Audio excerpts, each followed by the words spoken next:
Hey, good morning and welcome to Breakthrough Walls. I am Ken Walls and I'm your host. And today I have an amazing guest on the show. This guy is coming in all the way from Utah. His name is Dr. Jay Shetlin, and I cannot wait to hear his story. So do me a favor and share this out right now. Just share it out and stay with us. We will be right back.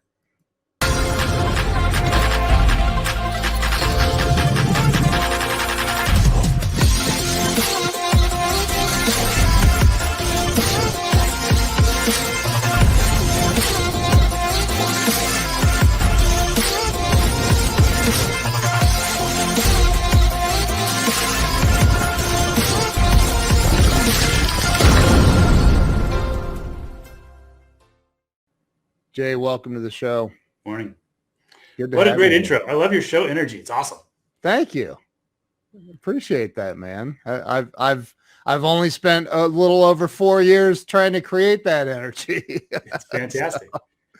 Yeah, man. So, I started this over 4 years ago, and honestly, I did it for selfish reasons. I was kind of stuck in life, and I thought, if I just interview people and hear how they got through all the crap, maybe it'll help me.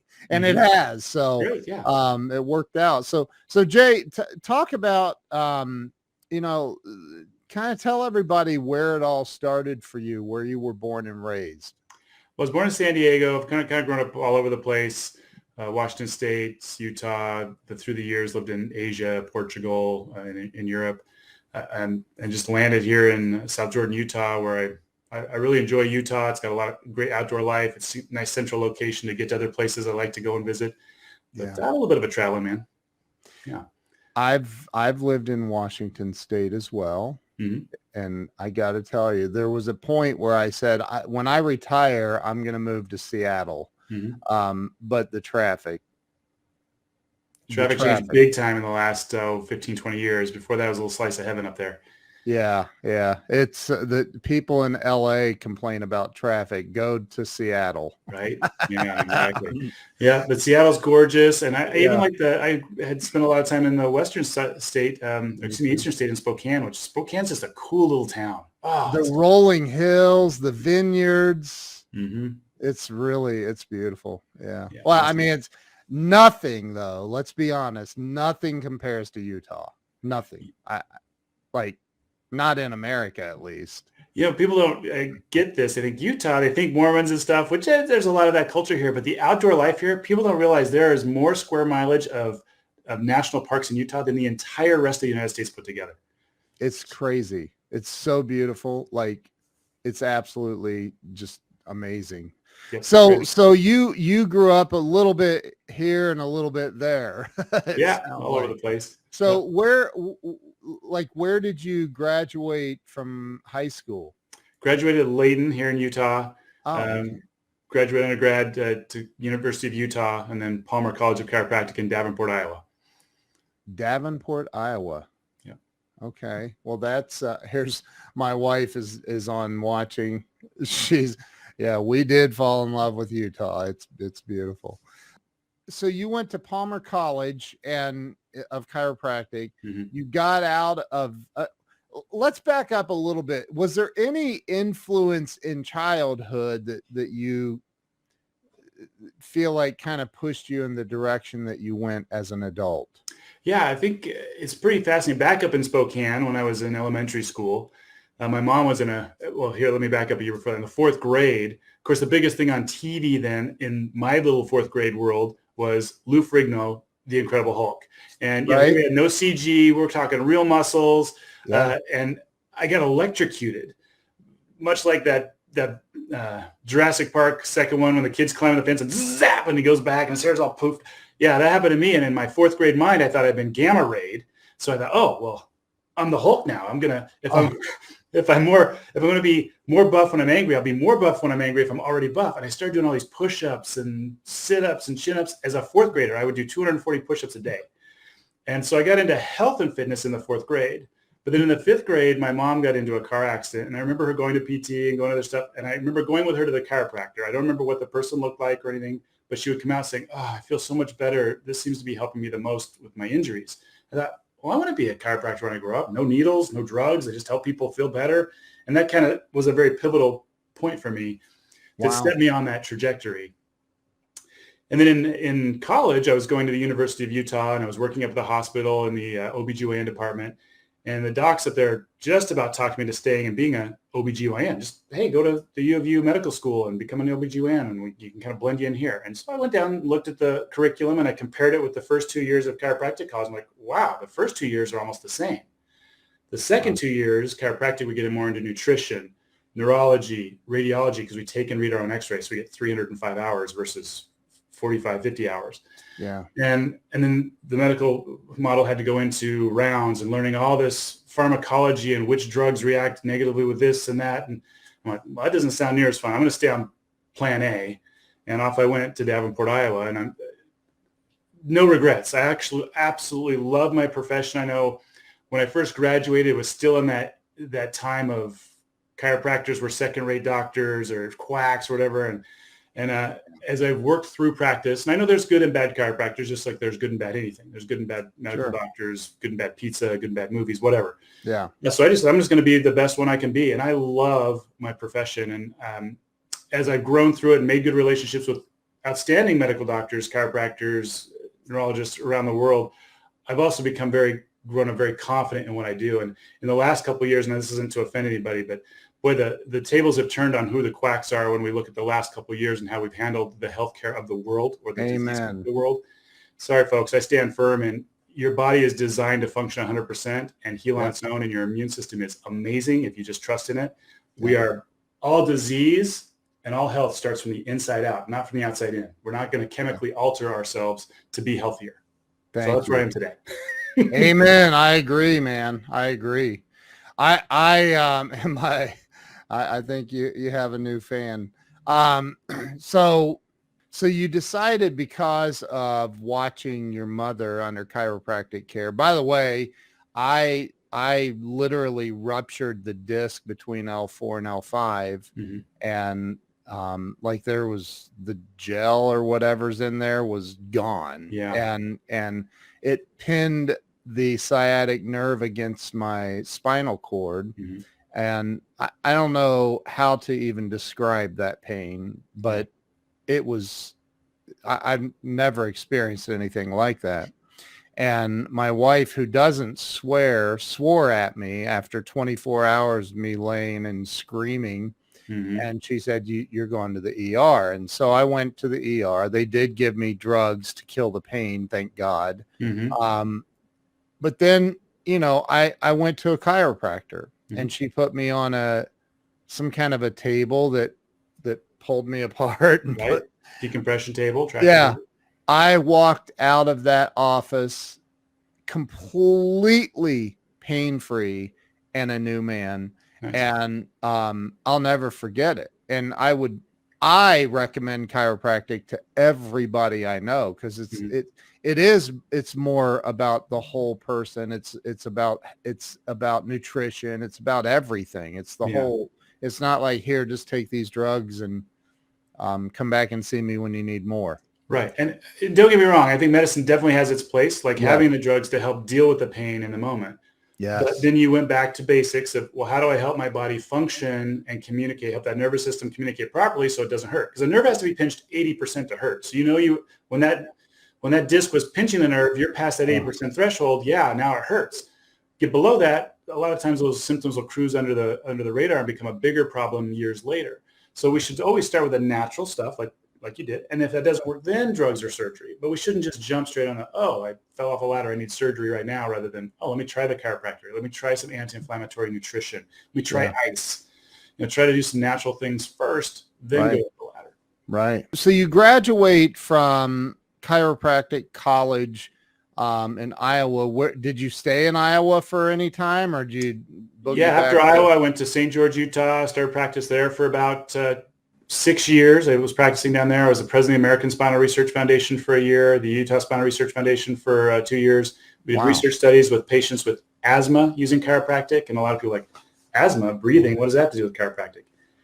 It has everything to do with chiropractic. Your nervous system controls whether those bronchi dilate when they're supposed to. It controls your immune system, whether you have all this inflammation of inflammatory response in your mucosal membrane that will close off your bronchi.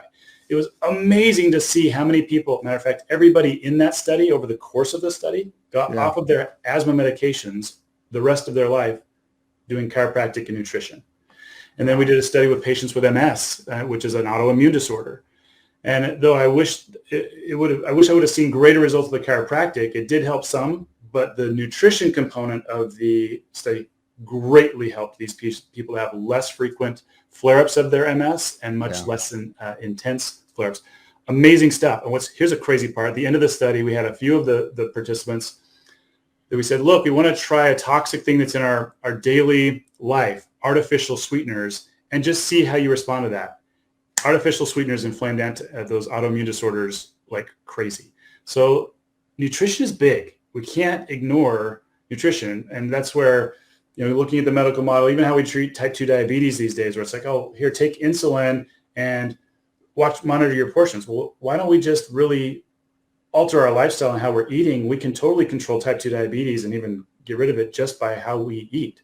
Yeah. So I'm going to say, fire up your nervous system too, so your digestive system's working better. But fun stuff. So down there in St. George, and then after 6 years, went to Portugal and practiced for 2 years in Portugal with an amazing doctor, Dr. Hatch. We'd see 150, 180 patients in a day over there. Back up to, so in St. George, was it your own practice or you were working with another doc? That was my own practice. Okay. And then you go to Portugal. Did you speak Portuguese? Not at the time, but I learned it over the course of living there. Wow. Okay. Yeah. How was it moving to, because English isn't really a second language there, is it? It is. I mean, everybody, that's the tough part of learning Portuguese was if I made a mistake, then people just jump right into English. And I'm like, oh, hey, I'm trying to learn your language here. I'm in your country. Wow. Okay. My wife says, I do think the medical community does not take this approach, not much nutritional focus. That's so true. Yeah. And that's the sad part because, we get a lot of hours in nutrition. Chiropractors do a lot of postgraduate nutrition studies. The medical world gets about 2 hours in their whole 4 years of medical school of nutrition. Jeez. Yikes. What's on their curriculum currently. Anyway, again, not putting it down. I'm really grateful for our medical model. America has the best trauma care on the planet. Yeah. When it comes to healthcare, if I could quote Dr. Patrick Temple, he says, when we take disease care and label it healthcare and sell it to a nation, we can't help but have a sick nation.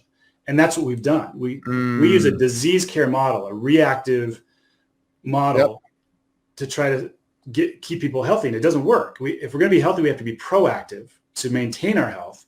And then when something happens, like a trauma or disease would be much more rare if we're proactive rather than reactive, then of course the model is a good fit. But unfortunately, we're using it the wrong way. I agree. Totally agree. After Portugal came back to South Jordan and really started working on the books like Future Health, where here, hold on, hold that up. Let's give it full screen. Helping us age gracefully to 100 years and beyond. Trying to do natural means we're designed to live to 110, 120, just fall asleep and not wake up. But thoughts, traumas, and toxins shorten our lifespan, rob us of quality of life, and there are ways we can help maximize our life. Okay, so can you hold that book back up for a second? Yeah. Why the DeLorean? Well, I am a little bit of a DeLorean nerd. So are you? Yeah. Yep. So you know where DeLorean was started? In Ireland. Oh, was it? Yeah. The guy that started it lived here in Columbus. Well, you got John DeLorean is quite a history, and that's in the DeLorean world. You've got the Back to the Future fans, and you've got the car buff fans, which I'm a little of both. But the history of the car is fascinating when you think John DeLorean created the GTO, which was the first muscle car. So we wouldn't have muscle cars if it wasn't for John DeLorean.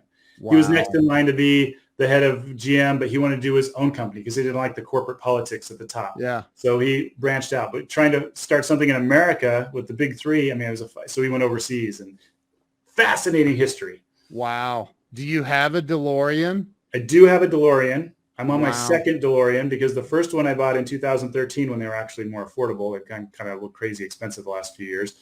But back then, people held on to them thinking they wouldn't appreciate or thinking they would appreciate, and they didn't. So I bought one with 2,700 miles on it in 2013, a 1981 DeLorean, for 23,000, and now they're twice that, which is sad. But Wow. love the car. It's a fantastic, comfortable road trip car. It's not a sports car. It looks sporty, but it's actually designed to be a touring car. It's like sitting in a pair of Barca loungers when you sit in that car on a road trip. Really? Yeah, 26 miles a gallon at 80 miles an hour. It's an amazing little car. That's awesome, man. I've never been in a DeLorean. It's unbelievable. Yeah, pretty comfortable little car. Yeah. Now we're coming to Utah again because I need to go for a ride in your DeLorean. Yeah, I have to come take it for a ride.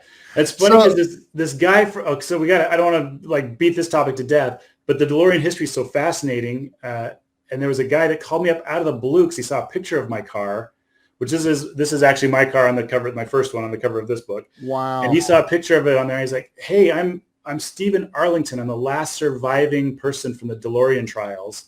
And I saw your car. I'd like to use this picture of your car." So my car's actually on the cover of two books. He used my car. Hold on. In DeLorean Shadow. And a really interesting read of this guy who was a frogman, got dishonorably discharged from the military and got sucked into the drug world, and then they tried to tie him to John DeLorean, even though there was no correlation. And he does have some great ethics, and said, "No, I'm not going to throw this guy into the bus. I don't even know who he is." And he now he goes around the world teaching kids, don't do drugs. Even the small ones will lead to big stuff, big problems. Anyway, fascinating guy. So the DeLorean connected me with a lot of people from the movie, people in healthcare. It's a fascinating little connector car.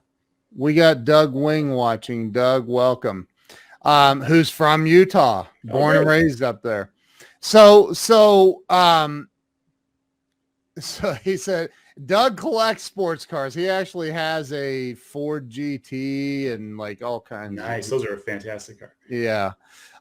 So talk about, so you were in Portugal and you saw, what'd you say, 185 patients a day? Yeah, we would see a lot of patients a day. I was the 23rd chiropractor in the whole country. I mean, think Portugal is to Europe what California is to the US on the West Coast, and about the size. There are 10,000 chiropractors in California. There were 23 of us in Portugal. And so it was, oh my God, it was an amazing pioneering effort to be there. It was a beautiful experience to be that part of healthcare. And it was really neat to see how healthcare functions in Europe versus the US. To be an American physician in Europe was mind-blowing. As doctors, we have such big debt for student loans that over there, their model is, hey, you're a healthcare provider. We're just going to take care of each other. I remember taking my kid to the pediatrician and he goes, "Oh, you're a doctor?" I go, "Yeah." "Oh, no charge for your kid today." They just took care of each other. And I'm like, that is brilliant. Why don't we? And the insurance is just so different over there. It's we won't go into that rabbit hole, but it's such a different structure than here. Even though there's state insurance, if you wanted quality health, everybody had health care that was affordable. But if you wanted quality health care, you paid cash and went to a private clinic. Wow. But at least you had stuff. And every system has its challenges, but it was interesting to see the system different there than here. And people were willing. The average income per household was $1,000 per month. But when people needed the chiropractic care, they would go pull from their savings because they didn't live off credit cards like we do. And they would invest in their health rather than letting their health be a expense. If my insurance doesn't cover it, I can't afford it. That's the most sickening sentence I ever hear in America. And it's because we've given the power of our health to a third party rather than being responsible for our own health and well-being. And it's harming our nation. So look at this. I have a great chiropractor in Utah County, Dr. King. He flies up just to get, he said, tweet. That's awesome. He does. I remember him telling me that. So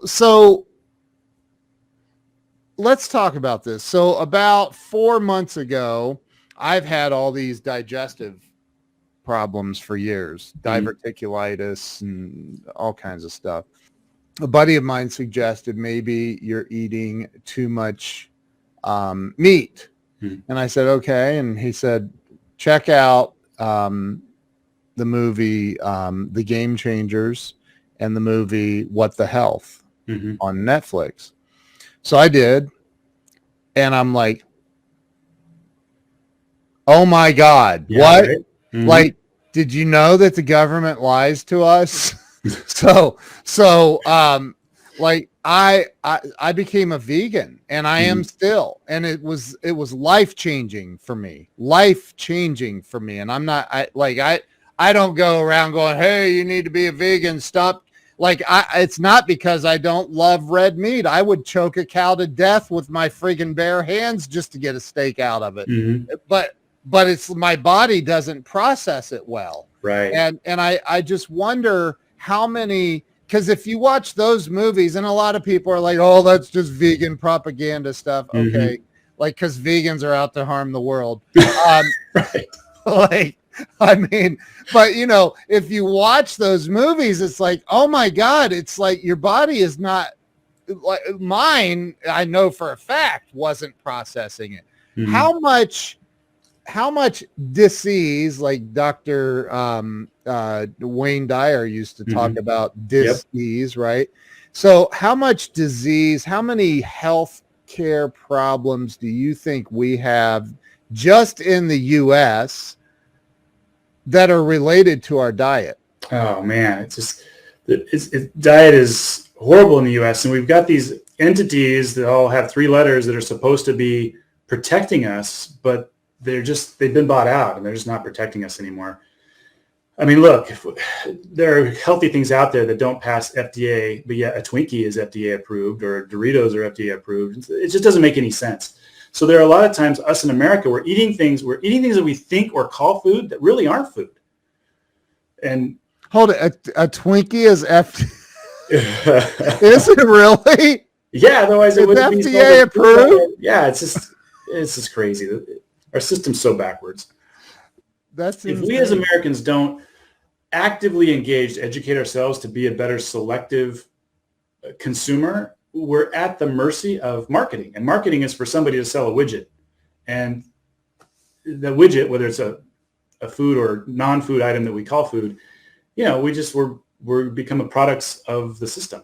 Now, I got to say this was eye-opening living in Portugal. I went over to Portugal. I'm there a couple months. It took me a few months to acclimate as an American in Europe. Yeah. Because I had this cocky little attitude like, hey, I'm American. We got everything figured out. And we got all our safety things, FDA and all this stuff. And I go down to the grocery store and I'm like, hey, produce guy, where are the organic fruits and vegetables? And he looks at me and he says, what, are you American? Yeah. Yeah, all of our fruits and vegetables are organic. And so I'm thinking, I pick up an orange, thinking plucked green in Florida or California, more likely California, put on a truck, you know, I'm still thinking from home, trucked up to Utah, put out of the grocery store 10 days later, and now it's oranged up. And so I pick up an orange going, well, where's this come from? He goes, oh, those are trucked in fresh from the border of Portugal and Spain, about 90 minutes from here. They come in every other day. Our fields are not sprayed with pesticides and all this other junk that you guys do in America. Matter of fact, none of your produce or meats even meet the standards and qualifications to hit the shores of Europe. I'm like, what? Yeah. So very eye-opening to see living outside the country, the standards versus our own standards that we think are so great that are not that great. Anyway. And whenever you go to a restaurant in Europe, it was a home-cooked meal. There was a time we went to a restaurant and my wife's meal didn't come out and the rest of ours came out. And all of a sudden I see the chef coming in with the bags from the same farmer's market that we shop at. And 5 minutes later, out comes her meal. So it's a different system than all the Cisco pre-processed crazy stuff that we have in our grab and go society. Yeah. Yeah. So you came back from Portugal. You're back in, you said Jordan, Utah? South Jordan. It's just Utah. A suburb of Salt Lake City. Oh, okay. And you set up shop again, or did you already have the practice? So this time I came back and I worked for somebody, and then after a year bought the practice. Okay. And how did things go from there? So the first year back is a rough transition trying to get back in. But once I bought it and took over, started really exercising my specialty, though I've got a very deep love, respect, and still a specialty I feel for general health and wellness for the topics we've discussed. Yeah. But in practice, my other specialty is auto-ax injury and rehab. And just like in the medical world, there's several medical doctors, but you wouldn't go to a podiatrist, a foot doctor for brain surgery. They're both medical doctors, but have vastly different training. Right. There are doctors that are certified and trained in personal injury, meaning car accident injuries, how to properly rehab them, how to document them properly, because it's a medical legal case. And if you don't document things properly, then the attorneys don't have the leverage they need to help the patients get the restitution they deserve.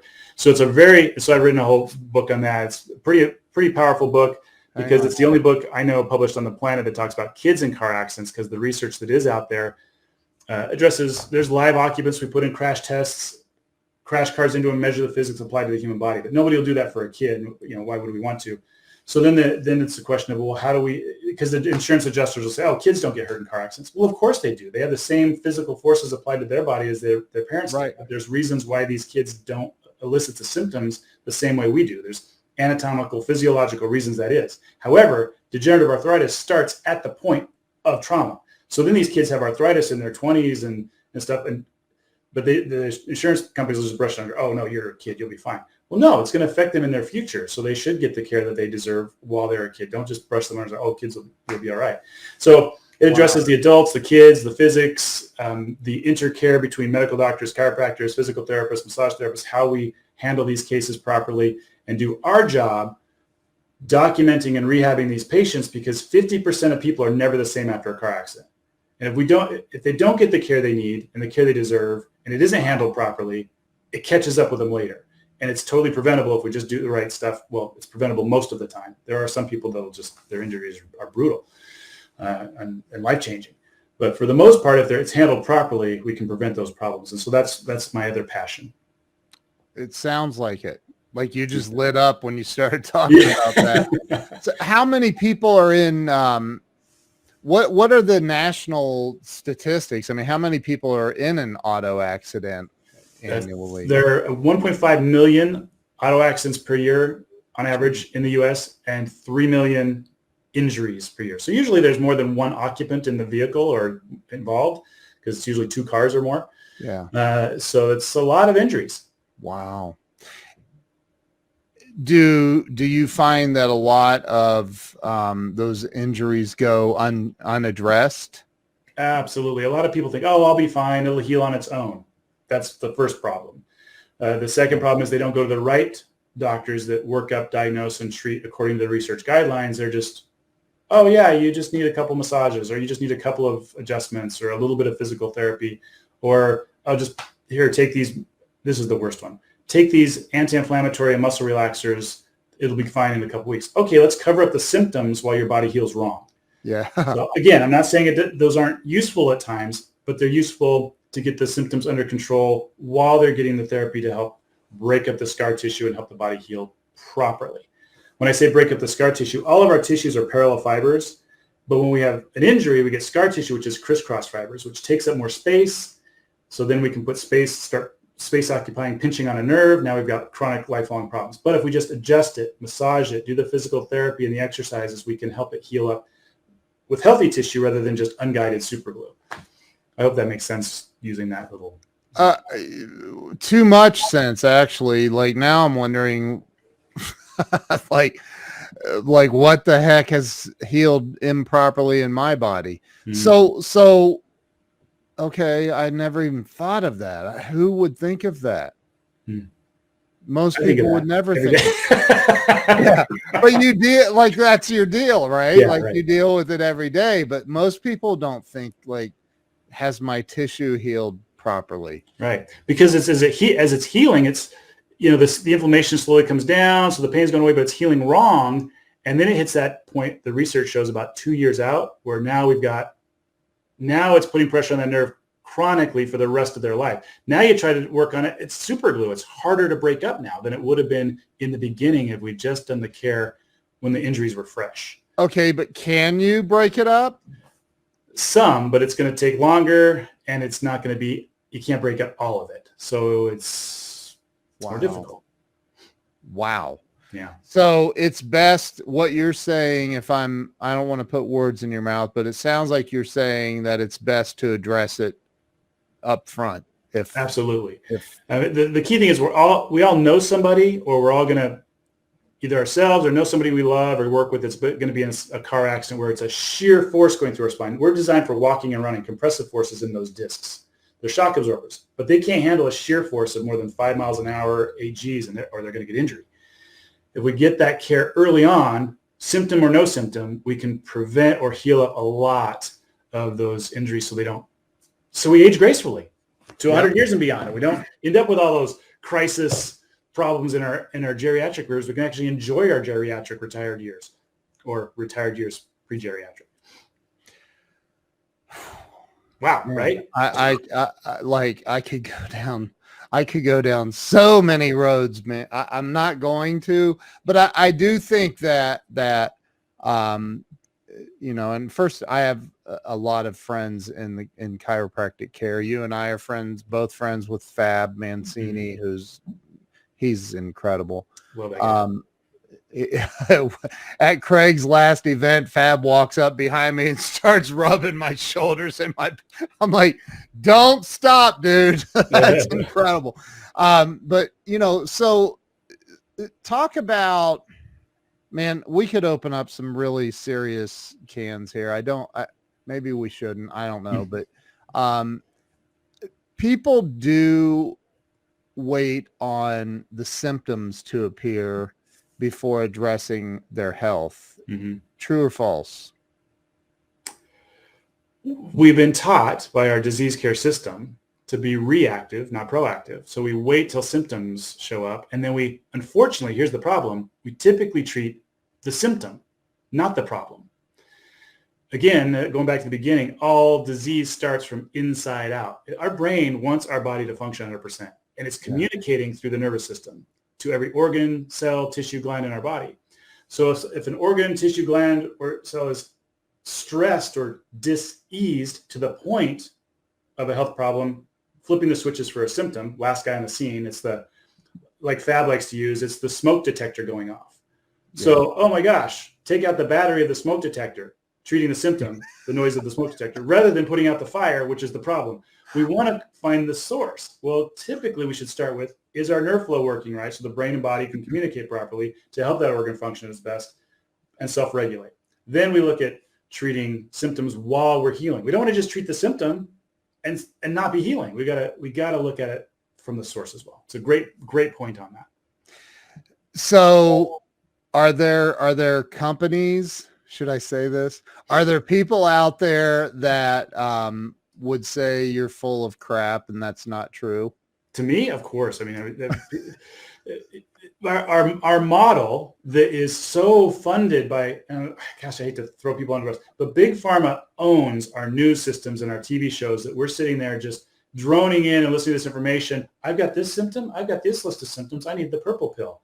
So we are completely taught to chase symptoms and to treat symptoms with some outside in pharmacological thing because it's a product that is patented that makes somebody money, rather than I've got a symptom. Well, what's causing that symptom? Let's see what I can do to fix that symptom functionally and structurally, neurologically, or with natural means, because most of your pharmaceutical stuff is taking something that was a food or plant based, titrating it down to a very active component that now it's so potent, you're going to have effects and side effects. But if you can do it naturally, it's a little slower, but you won't have side effects. But then there's no patent, because you can't patent something natural.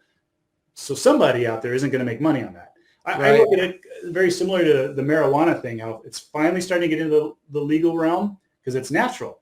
Well, that was a threat to Big Pharma for decades. So, they would just put that stuff down because, we can't make money on it. So let's make sure we have something else over here that helps with symptoms of cancer or anxiety or whatever. You see where I'm going on that? I don't know. Sadly, it's always the follow the money thing. Dude, my one of my best friends lives out in California and he owns this company right here, CBD. And the reason he even got into it was his son was severely autistic. And he discovered that through natural juicing of the plant, basically, that it healed his son. Healed, like gone. Yeah. Like it's incredible. And I use that stuff and I'm like, holy moly, it's amazing. And there's no psychotropic effect if you don't heat it. So, you know, it's all good. But that's the other thing that I think, you know, I love about chiropractic. My wife's asking questions, asking questions like crazy. She's huge into naturopathic healthcare. Do you do blood work, stuff like that in your practice? Or do you? I think blood work is amazing. Where you're going with, which I have my specialty in auto axe injury and rehab. Yeah. That's true. And to answer that other question, I did set up a whole group called the Whiplash Group of certified trained doctors and attorneys in that field. Oh. Where you're going with the blood work and the healthy stuff, it's called functional medicine. And there are chiropractors and medical doctors both that do it. And I think it's the most brilliant frontier of healthcare, true healthcare, where we're turning a page in that, because they actually do blood work and they do a lot of other very cool tests. And then it's very personalized on what you need to get you the nutrition that you need to have the building blocks in your body working with a healthy functioning nervous system to regain your health. Amazing, amazing stuff, because it's not just, oh, I've got this flow chart, you've got these symptoms, let me prescribe this for you. It's a medicine. It's functional medicine is incredible. So there are groups out there, functional medicine groups that you can find. So I don't need to create that. It's already out there. Oh, you saw her other question. Yeah. Oh, you're looking at the comments. I got you. Yeah. So yeah, you've already done it. I just wonder how many, you know, people, how many people are more concerned about their life insurance being taken care of than their current health situation, right? They're planning more for their death than their life. Yeah. You know, and I'm not judging. I bought that t-shirt and have worn it out. So, you know, what can people do? And I know that you specialize in auto accident, injury stuff, but let's assume that everybody watching is never going to be in a car accident. Okay. And we go back to, you know, the whole person and your whole practice. Like, what can people do? Do they have to go see a chiropractor? Would you recommend that everybody goes and has adjustments and all of the stuff? I firmly believe, and I've just follow the science on this, that everybody should have a good quality chiropractor in their healthcare regiment of physicians. And here's why. We'll just compare it to dentistry for a moment. Yeah. Dentists have done a really good job in the last 50 years teaching us to brush, floss, and regular checkups. Because it doesn't matter how much we brush and floss on this planet, we're still going to have junk they got to scrape off our teeth. And I'm going to say with chiropractic or good spinal hygiene, because we live on a planet with gravity, we're lifting, we're sleeping funny, we're climbing out of cars, all these things. We're just going to get subluxations, misalignments in our spine. So I'm going to tell you for good spinal hygiene to stretch, exercise, and regular spinal adjustments. When you go to the chiropractor, even if you're not feeling symptoms, just like we don't feel a toothache till the cavity gets to a certain point, the dentist still wants to do proactive care to prevent cavities. Well, your chiropractor wants to do proactive treatments to prevent degenerative arthritis and pinched nerves that are affecting and causing disease. So I think foundationally, it just makes good common sense. Now, understand there's two types of chiropractic care. For your car, you've got the mechanic. It's like, oh, my car's making a funny noise. Can you diagnose and fix this funny noise? Okay, right. That's the big mechanic.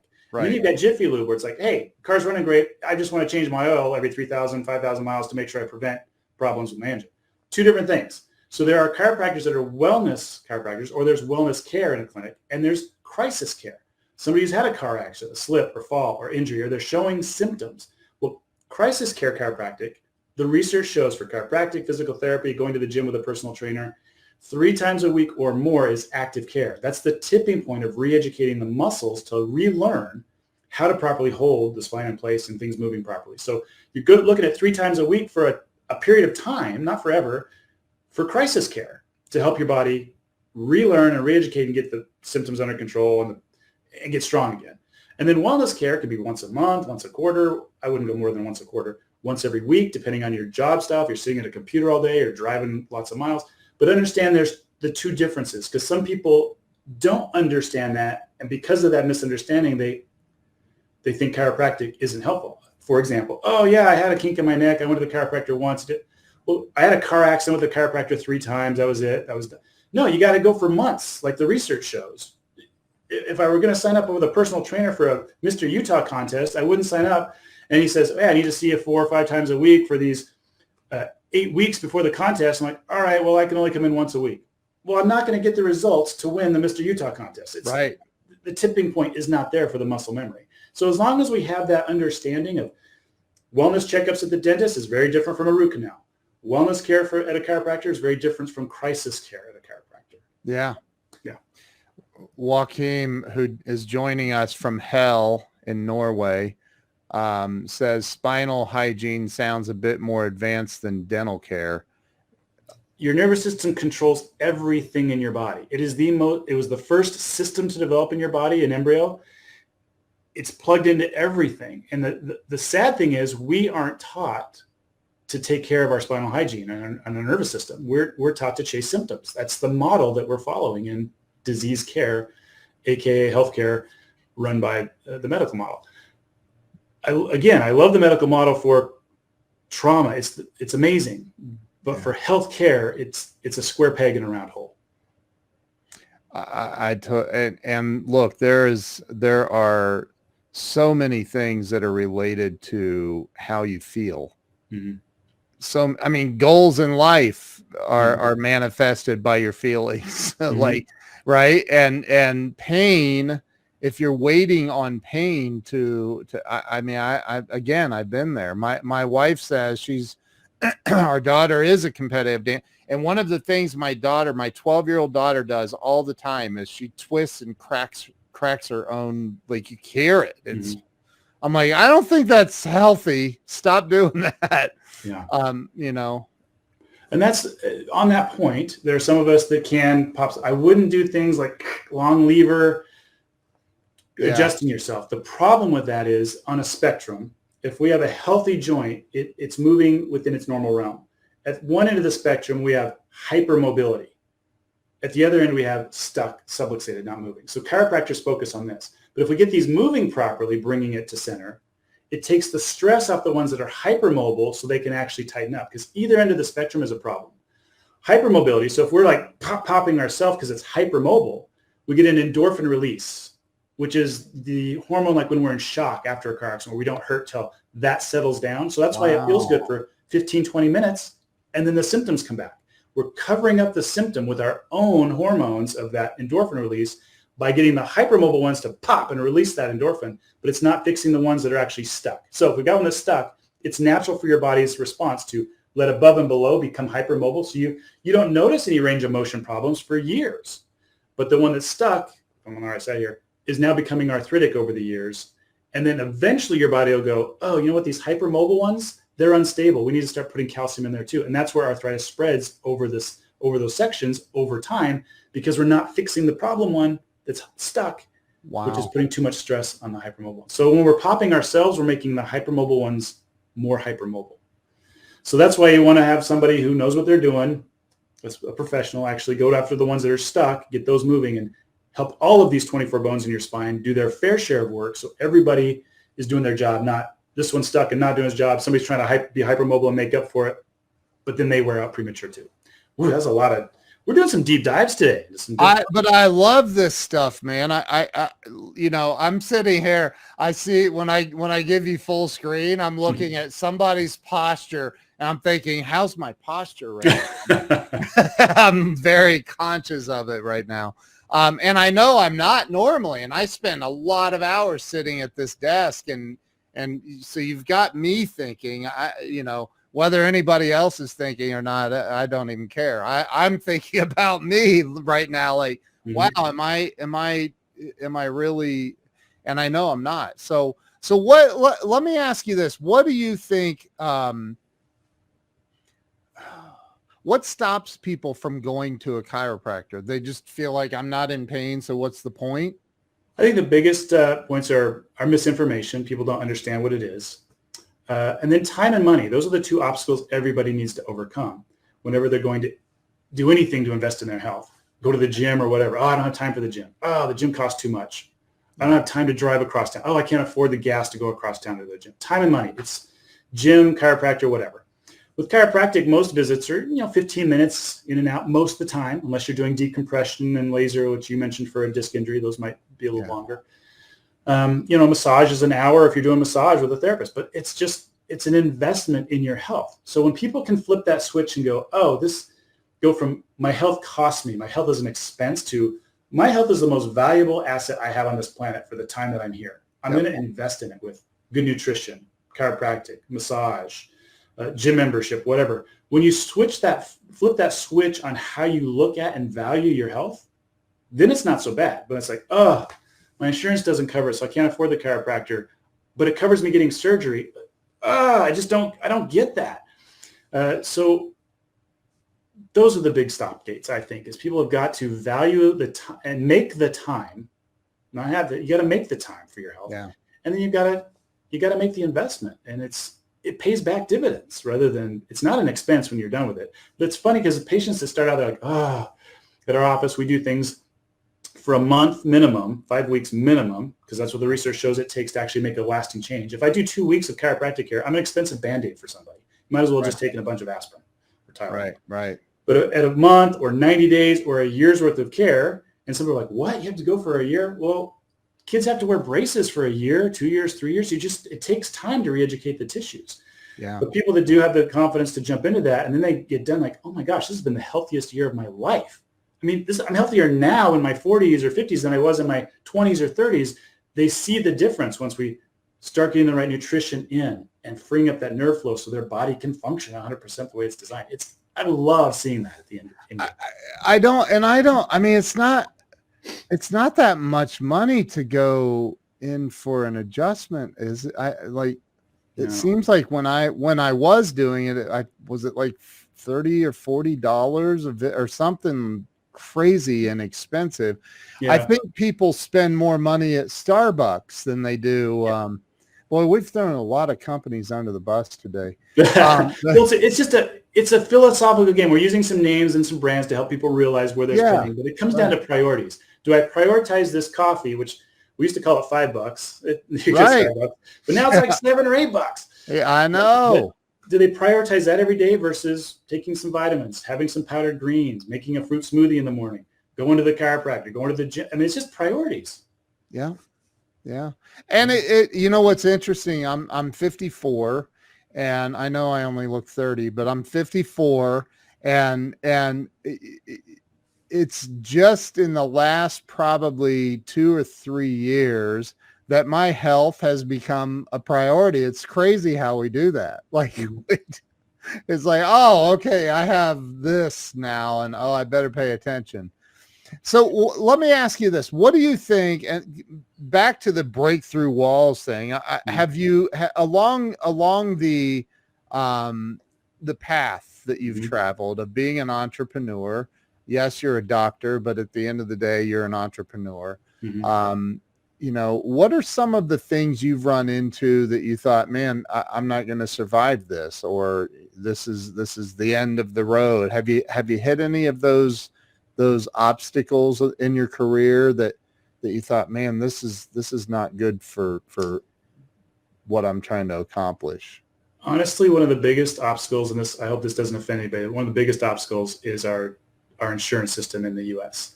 I mean, I take auto insurance because it covers 100% of what's medically necessary, and I can document medical necessity for those injuries and rehab them properly. And I take people who are willing to invest in their health on their own. If they want to build their own insurance afterwards, get a super bill and submit to them. But I'm not going to let an outside third party dictate their health. I won't put my name and their health on the line for some third party that we have no control over.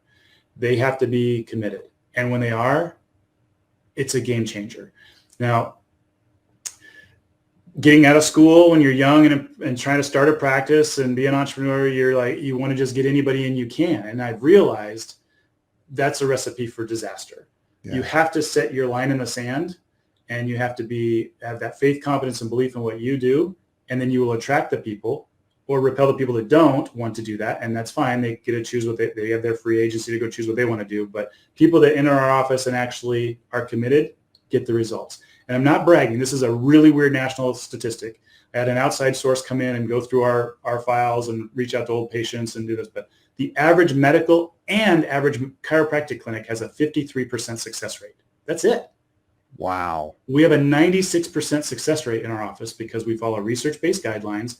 We don't accept all patients. We want to make sure people are willing to finish what they start and prioritize their care, their health over other stuff for a period to form good, healthy habits. Wow. When they come out on the end, amazing success rate. And granted, we can't help everybody. There's going to be some people that just like, they're beyond their injuries or their health problems are too late or too far gone. But wow. I'm really proud of those results, and it's not me. It's a team, me and the patient, our office team and the patient, taking their health seriously and being a team to get them from point A to point Z. Oh, hey doc, can I just come in when it hurts, or I can't do 3 times a week for this many months. Can I just come in once a week? No, this isn't the office for you. If you want to have if you want to guarantee for failure, go somewhere else. When you're talking about chiropractic, you're talking about somebody else's office, not our office, because we're willing to put the skin in the game if you are. So does that sound too harsh? I hope not. No, listen, man, honestly, you're reminding me a little bit of Grant Cardone, believe it or not, because when I had Grant on, I was trying to pull some Pollyanna feel-good stuff out of him and get him to say, it doesn't matter where you are, you can do it. And I said, well, Grant, I mean, it's as long as we're still alive and breathing, there's hope, right? Like we anybody can create the life of their dreams, right? And he said, I don't know, it might be too late for some. And you just remind, I was like, no, that's not the answer I was looking for. But I think though that if people, and again, I don't want to put words in your mouth, Jay. I want you to say, like, if this is true or not. If somebody really said, okay, you know what, I'm 75 years old. I've never really paid attention to my health. I've got all these aches and pains and medications I'm on. Could a good chiropractor help them at that point in their life turn things around? I think there's always the possibility of that. We've got a better statistical chance of changing and improving doing that than not doing that. To do something health oriented, changing your diet. I mean, it takes education. This is where, and I challenge my chiropractic counterparts out there too, to take the term doctor seriously. It's educator. We're not supposed to just go take these pills and call me if the symptoms don't change. Right. We're supposed to educate and empower our patients, our community, to be healthier. Well, for us, that's firing up the nervous system. They got to understand why we do that and do it. And understanding how the nutrition is a key part. That's the only outside in thing we can do. The drugs just palliate the symptoms. They don't heal us of anything. Our body does the healing, but it can't do without the building blocks and the blueprints. Blueprints are right here, communicating through our nervous system. Building blocks are the nutritional things we put in and the toxins we keep out. And when you do that, you can't help but be healthy over time. I have seen elder patients, especially in St. George. It was a very big geriatric population that I treated back then when I took insurance and stuff, which I, again, don't do anymore. I saw great changes with these people. And sadly, a lot of them would come in on 8 to 23 pharmaceutical prescriptions they were taking per day. Oh my God. You ready for this? The average American's taking 12 pharmaceutical prescriptions per day. I'm taking none, which means somebody's taking 24. But there are so many people out there that's taking this medicine for this symptom and this medicine for the side effects of this one and this medicine for the side. It just becomes this train cars of prescriptions. That is not optimal health. So when we can get these elderly people to start doing things naturally with proper function in their spine, right, removing that nerve interference, getting the nutrition in, a lot of them can start weaning off some of these medications, and that will help them be healthier, live longer.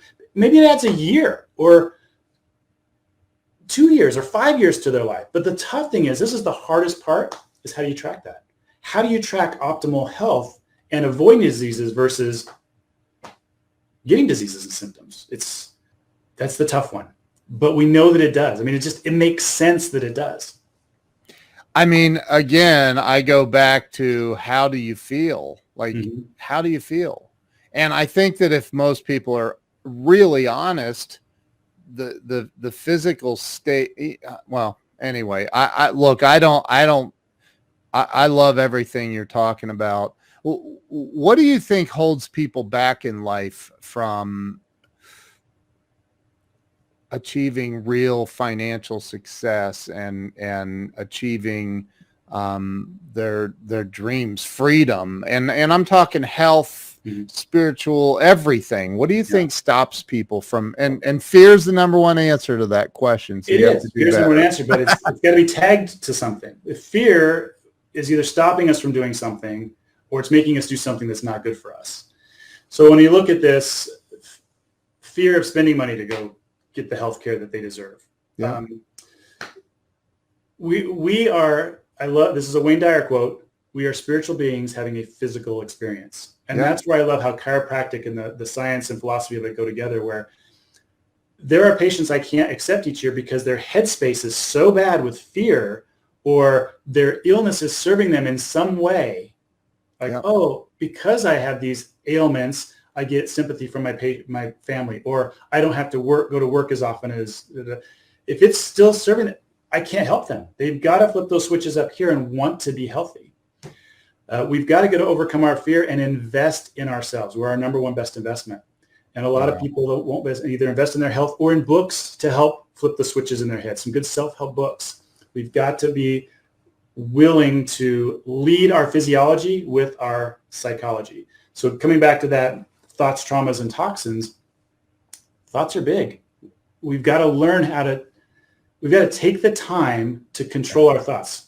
Each of us are having 60,000 thoughts a day, the same 80% of which are the same negative thoughts we had yesterday, unless we're taking the time to exercise gratitude and make a gratitude list, or do some affirmations and start changing our programming to be more positive and uplifting.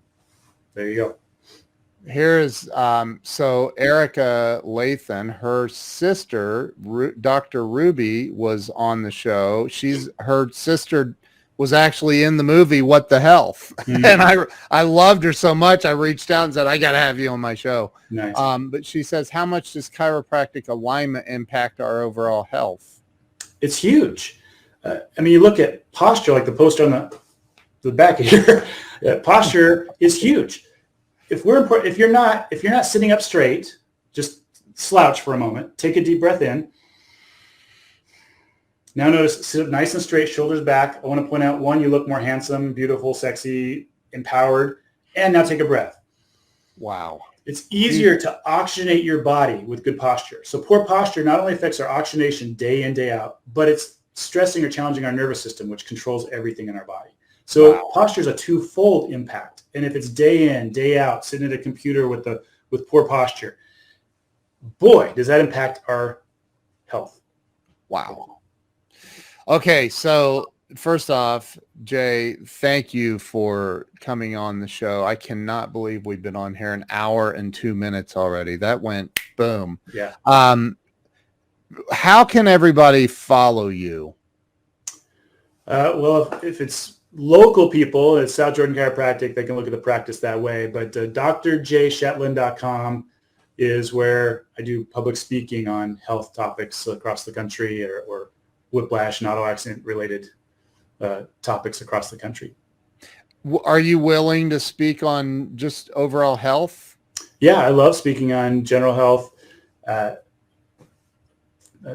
Yeah, love doing that. So my wife hopes that you have a YouTube channel. Do you?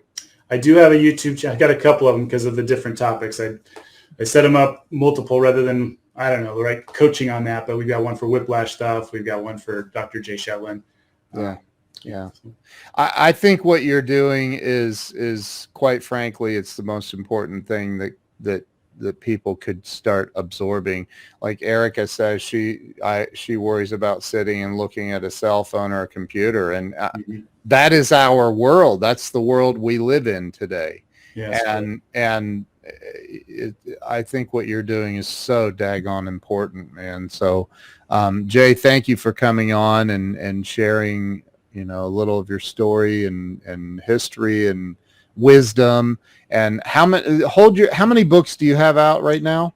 I have 8 books. The 2 biggest ones I push are Future Health and the Auto Accident Injury one. But a fun one just that I'm doing with colleges now is I'm helping the Successful Roommates Guide, Survivor's Guide. And it's 2 books in one where it's the basic principles on healthy relationships. I've lived with over 46 people over the course of my youth and college years, and being married to a deaf spouse who is amazing.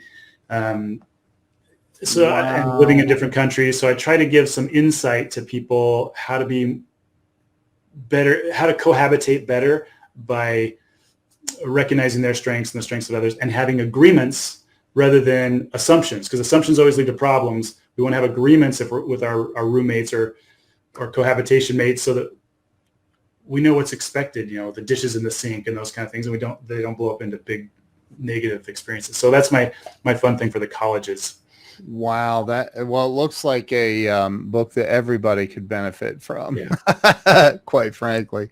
So that's cool. I've never seen that. Where you flip that over again, show everybody that again. So it's 2 books in one. So you got this Roommate Successful Guide. You read it halfway through, and then you can turn it over, and it's another book from that side. Pretty cool. That is insanely cool. I've never seen that. That is so awesome.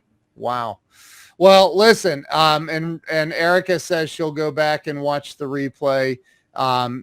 Definitely an interview worth watching the replay. So, Jay, thank you so much. I appreciate you. Everybody go over to, and you know what, let me just real fast, throw this up on the screen. It's drjshetlin.com, right?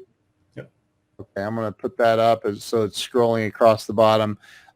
Go over there, follow you on social media. What's the best platform? Where are you most active?